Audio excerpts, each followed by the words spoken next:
il pane, il bread Winston o pane di Winston.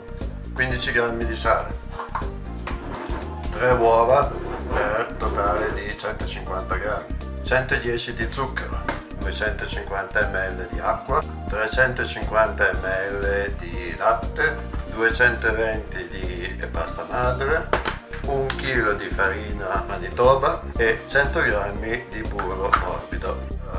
Abbiamo messo in una ciotola le uova e le abbiamo amalgamate. Adesso mettiamo nella ciotola planetaria la farina, il lievito madre, le uova, il latte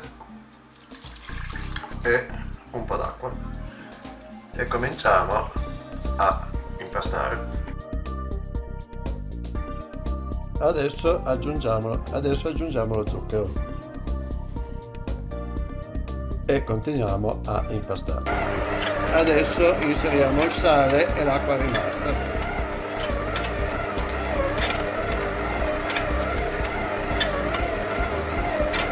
Infine inseriamo il burro a pezzetti.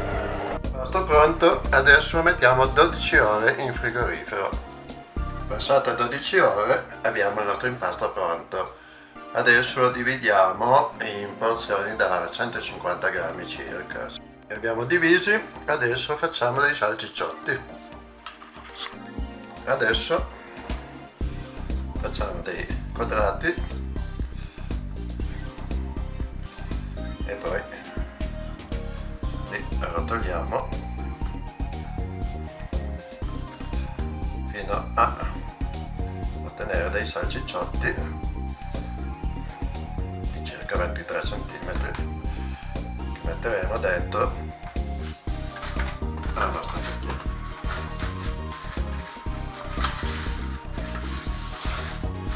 Imburriamo la parte che andrà in contatto con l'altro salcicciotto e procediamo in questa maniera.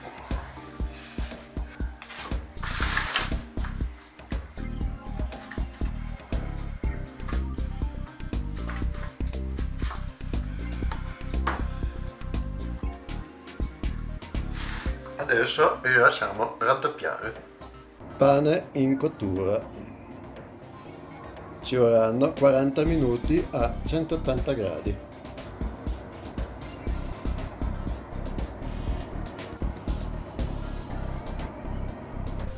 Io faccio wow, e tu?